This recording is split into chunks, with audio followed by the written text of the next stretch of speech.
Welcome to the Explainer. You know, the global chessboard is quite literally shifting right under our feet. For decades, we had one superpower, essentially calling the shots. But today, the rules are completely being rewritten, and smaller, highly strategic players are pulling off some incredible masterstrokes.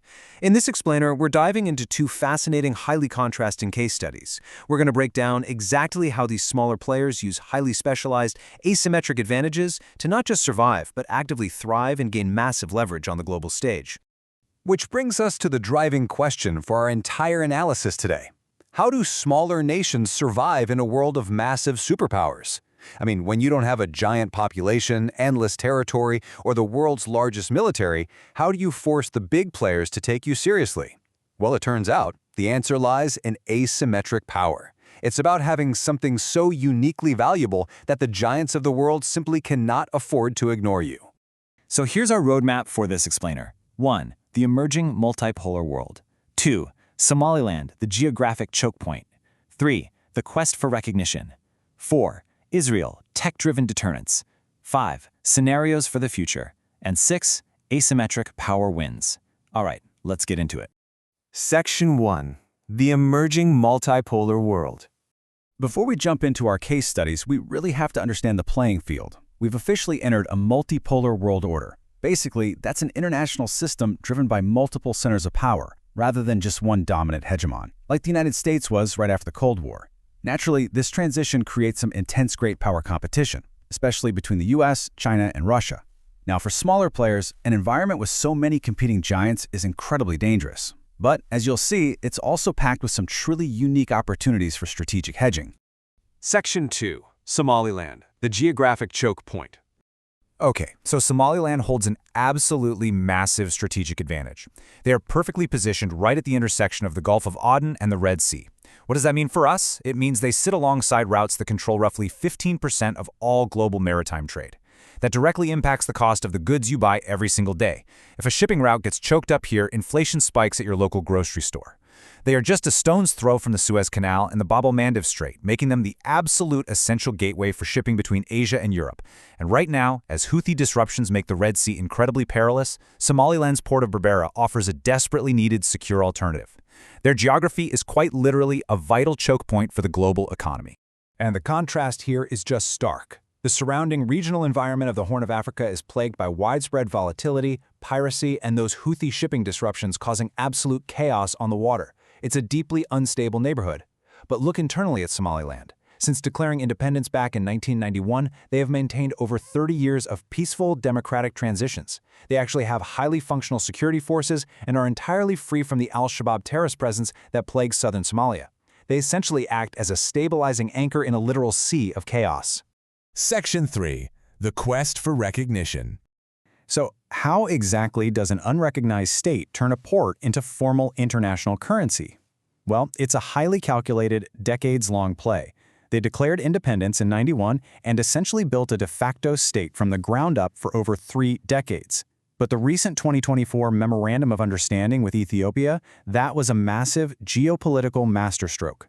Somaliland offered port access in exchange for Ethiopia seriously considering formal recognition. Because of compounding global maritime crises, they are forcing the world, including growing diplomatic engagement from the US, to acknowledge that their stability and their location are simply too important to ignore. They are literally trading geography for legitimacy. Section 4. Israel, tech-driven deterrence. Now, Israel's strategic evolution is super fascinating to look at. Back in 1948 and up to the 70s, their strategy was purely about physical survival and conventional military superiority. But notice this massive shift starting in the 90s, which then accelerated wildly into the 2020s. They evolved from a totally security-obsessed regional actor into a technology-driven global player. In this multipolar world, rather than just relying on territorial defense, they figured out how to project power through rapid, high-tech integration. Despite operating in an incredibly volatile environment and facing all sorts of regional tensions, Israel's trade volumes are experiencing consistent growth across the board. We're talking the EU, the US, and crucially, China and the Gulf states. Why is that? Because they've created intense economic interdependence. By specializing in high-value, knowledge-intensive sectors, think cybersecurity, AI, and water technology, they've made themselves indispensable. They actively use their exports to force diplomatic normalization around the world. And the engine driving this entire strategy? It's a staggering commitment to innovation. Israel reinvests a whopping 5.4% of its GDP back into research and development. To put that into perspective, they literally lead the globe in this metric, beating out massive tech giants like South Korea at 4.8% and the United States at 3.4%. And this isn't just about making better consumer gadgets. This is a core survival mechanism. This immense financial commitment is what fuels their asymmetric advantage in defense technology and intelligence, giving them outsized influence relative to their tiny physical footprint. Because we are in this multipolar world, Israel applies intense game theory to its diplomacy. They use a really complex hedging strategy. Sure, they rely on the U.S. as a vital security cornerstone, but simultaneously they cultivate deep economic ties with China, and they carefully navigate complex deconfliction mechanisms with Russia in places like Syria. It's a total high-wire balancing act. Basically, they're ensuring they remain highly valuable to multiple power centers so they're never completely vulnerable to the changing political winds of just one ally. Section 5. Scenarios for the future. Okay, looking ahead to 2035, you have some extreme possibilities on the table. You could see a top-dog regional hegemony, or on the flip side, a total prolonged isolation scenario. But the data suggests the highest probability, somewhere around 55 to 60%, belongs to a hybrid scenario. Geopolitics rarely follows a clean, linear path, and the forecasting perfectly captures that messy reality. So what exactly does this 60% probability hybrid future look like? Honestly, it's a complex mix of partial successes and persistent challenges. In this most likely scenario, Israel maintains its cutting-edge technological advantage and robust economic resilience through diversified global trade. However, it still has to manage cyclical conflicts and unresolved deep-seated regional issues. What this tells us is that in a multipolar world, ultimate dominance is highly unlikely, but total collapse is avoided through strategic agility. It's an environment of constant, dynamic management. Section 6. Asymmetric power wins. It boils down to this. Asymmetric advantages are the new currency of global influence. Whether it's Somaliland holding the keys to a crucial maritime choke point, or Israel making itself indispensable through top-tier cybersecurity and AI, the overarching lesson is undeniably clear. In a world with multiple superpowers constantly competing, traditional size and population matter far less than having highly specialized, irreplaceable leverage. I want to leave you with a really profound observation directly from our source material.